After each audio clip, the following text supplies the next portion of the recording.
स्वागत है एक बार पुनः आप सभी का। मैं हूं आपका जीव विज्ञान शिक्षक और आप देख रहे हैं मेरा यूट्यूब चैनल बायोलॉजी एक्स्ट्रा। आज के इस वीडियो लेक्चर में हम बात करने वाले हैं एमिनो एसिड की।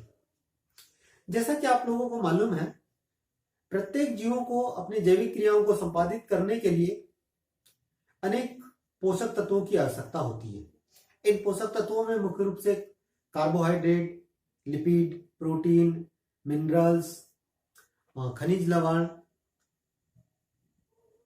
पानी, विटामिन आदि शामिल हैं।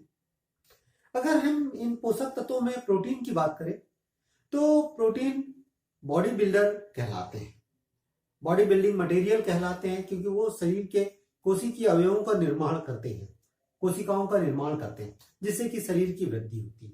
अगर हम प्रोटीन की बात करते हैं तो प्रोटीन की जो संरचनात्मक इकाई है वह एमिनो एसिड होती है। आज इसी एमिनो एसिड पर हम चर्चा करने वाले हैं। तो चलिए देखें, एमिनो एसिड की जब हम बात करते हैं तो एमिनो एसिड ऐसे क्रियात्मक यौगिक होते हैं जिसमें एक सिरे पर कार्बोक्सिलिक समूह तथा दूसरे सिरे पर एमिनो समूह उपस्थित होते हैं। मैंने क्या कहा कि एमिनो एसिड ऐसे द्विक्रियात्मक कार्बनिक यौगिक हैं जिनके एक सिरे पर कार्बोक्सिलिक समूह तथा दूसरे सिरे पर एमिनो समूह उपस्थित होता है। एक सिरे पर क्या होता है भाई, कार्बोक्सिलिक समूह उपस्थित होता है, वहीं दूसरे सिरे पर जो है वो एमिनो समूह उपस्थित होता है। एग्जाम्पल के लिए अगर हम देखें तो यहाँ पर हमने एक यौगिक लिया हुआ है, एक एमिनो एसिड लिया है, और इस एमिनो एसिड में हम आप देख रहे हैं कि यहाँ पर एक तरफ तो कार्बोक्सिलिक समूह है, वहीं पर दूसरे तरफ क्या है, एमिनो समूह है, और इन दोनों के बीच में जो है वो एल्केन मूलक है। तो आपको समझ में आ गया होगा कि एमिनो एसिड क्या है। अगर हम एमिनो एसिड के नामकरण की बात करें तो एमिनो एसिड का नामकरण दो तरीके से किया जा सकता है। आईयूपीएसी पद्धति के अनुसार भी किया जा सकता है, लेकिन जनरली एमिनो एसिड का जो नाम है उनको उनके साधारण नामों से जाना जाता है। एमिनो एसिड को किसके नाम से जाना जाता है? साधारण नाम से जाना जाता है। और ये जो साधारण नाम है, एमिनो एसिड के स्रोत जहां से ये प्राप्त होते हैं या उनमें पाई जाने वाली प्रॉपर्टी के आधार पर रखी जाती है।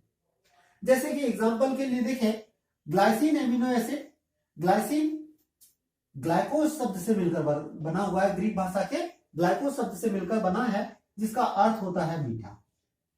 वहीं पर अगर हम टायरोसिन की बात करें, टायरोसिन शब्द जो है वो ग्रीक भाषा के टायरोस शब्द से मिलकर बना होता है, जिसका अर्थ होता है पनीर।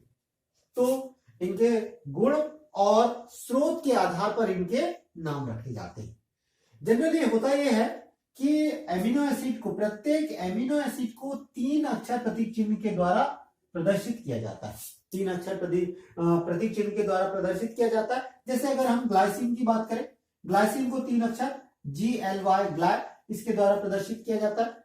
वहीं पर एलेनिन की बात करें तो एलेनिन को ALA के द्वारा प्रदर्शित किया जाता है। सारे के सारे जितने एमिनो एसिड हैं उनको इसी तरह से प्रदर्शित किया जाता है। अगर हम शरीर में बात करें तो लगभग 20 से 24 प्रकार के जो है वो एमिनो एसिड पाए जाते हैं। इन सभी प्रकार के एमिनो एसिड्स का वर्गीकरण मुख्य रूप से 2 प्रकार से किया जाता है। वर्गीकरण की हम बात कर रहे हैं। सबसे पहला, एमिनो समूह और कार्बोक्सिलिक समूह की संख्या के आधार पर। दूसरा, शरीर में बनने के आधार पर, अर्थात इनका संश्लेषण किस प्रकार से होता है उस आधार पर इनका वर्गीकरण किया जा सकता है। तो चलिए सबसे पहले हम देखते हैं एमिनो और कार्बोक्सिलिक समूह की संख्या के आधार पर एमिनो एसिड कितने प्रकार के होते हैं। इस आधार पर एमिनो एसिड को मुख्य रूप से 3 भागों में बांटा जा सकता है। सबसे पहला है एसिडिक एमिनो एसिड, अम्लीय एमिनो अम्ल।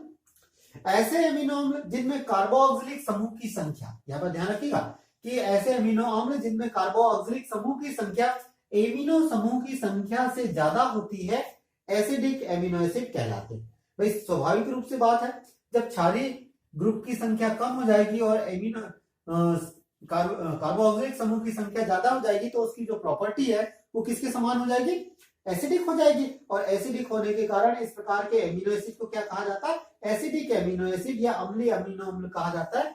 इसके एग्जांपल की अगर बात करें तो जैसे एस्पार्टिक एसिड, ग्लूटामिक एसिड इसके एग्जांपल है।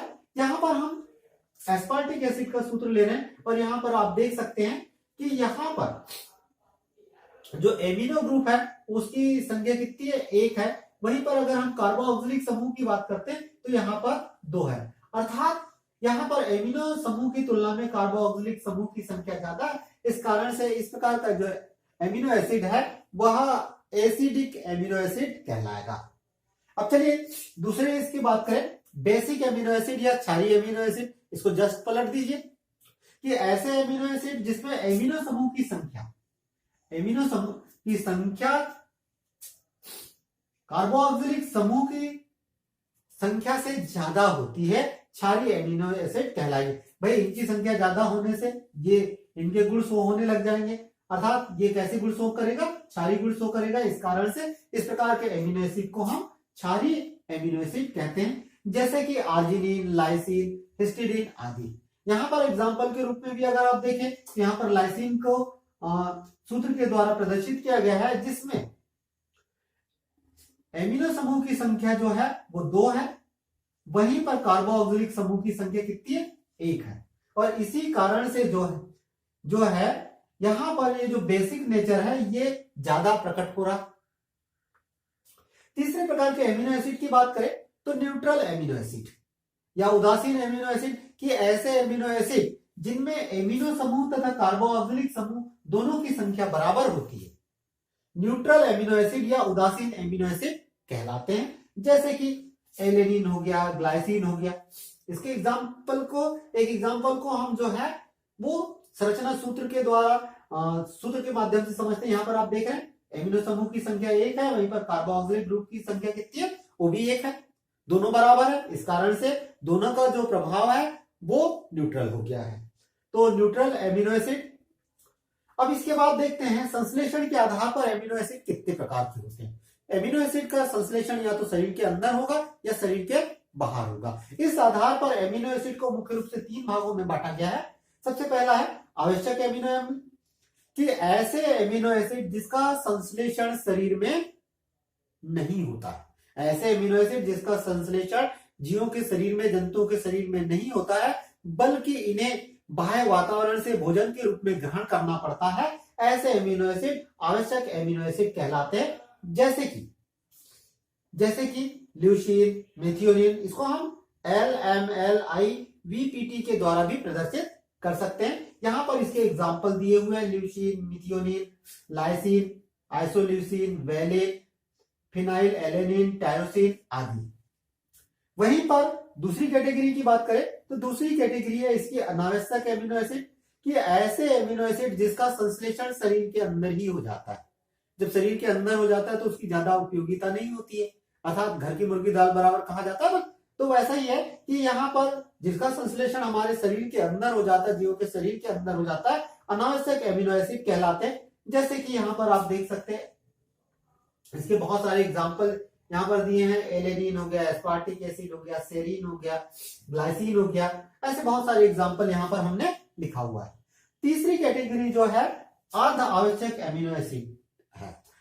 ऐसे एमिनो एसिड जिसका संश्लेषण जीवों के शरीर में आसानी के साथ नहीं होता, बल्कि धीरे धीरे होता है, अर्ध आवश्यक एमिनो एसिड कहलाता है। जैसे कि हिस्टिडीन और आर्जिनिन। यहाँ पर ध्यान रखिएगा कि अर्ध आवश्यक एमिनो एसिड की जब हम बात करते हैं तो ये कौन कौन से हैं, हिस्टिडीन और आर्जिनिन अर्ध आवश्यक एमिनो एसिड का वर्गीकरण आपने देखा। इसके अलावा अन्य प्रकार के भी एमिनो एसिड होते हैं, जैसे कि सल्फर युक्त एमिनो एसिड। ऐसे एमिनो एसिड जिनमें सल्फर पाया जाता है, थाय समूह उपस्थित होता है, सल्फर युक्त एमिनो एसिड कहलाते हैं। और सल्फर युक्त एमिनो एसिड में सिस्टीन और सिस्टाइन शामिल है।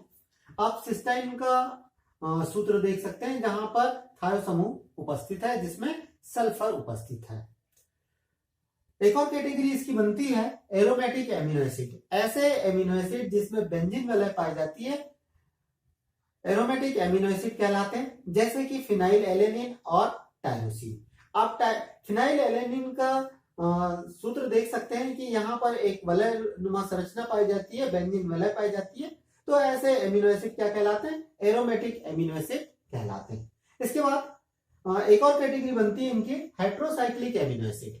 ऐसे एमिनो एसिड जिसमें हेट्रोसाइक्लिक रिंग पाई जाती है, कार्बन परमाणु के अलावा अन्य कोई दूसरा तत्व भी पाया जाता है, तो तो इस प्रकार के हेट्रोसाइक्लिक एमिनो एसिड में क्या होता है कि विषम चक्रीय वलय पाया जाता है, जैसे कि ट्रिप्टोफैन और प्रोलीन में पाया जाता है। यहाँ पर आप यहाँ पर देख सकते हैं, ये जो आपको संरचना सूत्र दिखाई दे रहा है वह किसका है, प्रोलीन का है। चलिए अब हम बात करते हैं कि एमिनो एसिड क्या काम करता है। भाई एमिनो एसिड का हमने पढ़ा है, हमने जाना है कि एमिनो एसिड क्या काम करता है। प्रोटीन की संरचनात्मक इकाई है, अर्थात प्रोटीन का फॉर्मेशन करता है। और प्रोटीन का फॉर्मेशन किसके माध्यम से करता है, पेप्टाइड बॉन्ड के द्वारा करता है।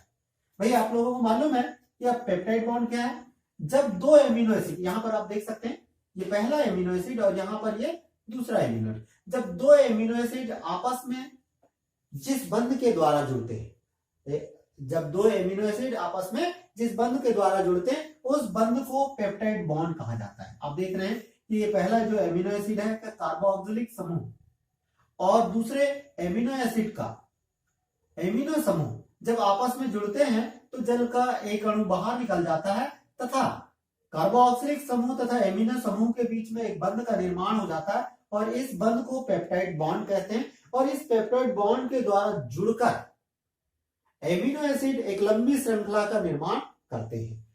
और जब लंबी श्रृंखला वाले भाई पेप्टाइड बॉन्ड, अब क्या हुआ यहाँ पर एक और पेप्टाइड बॉन्ड आके जुड़ेगा तो डाइपेप्टाइड, ट्राइपेप्टाइड, और जब बहुत सारे हो जाएंगे तो पॉलीपेप्टाइड चेन बनाएंगे और यही पॉलीपेप्टाइड चेन जो है वो क्या कहलाती है, प्रोटीन कहलाती है।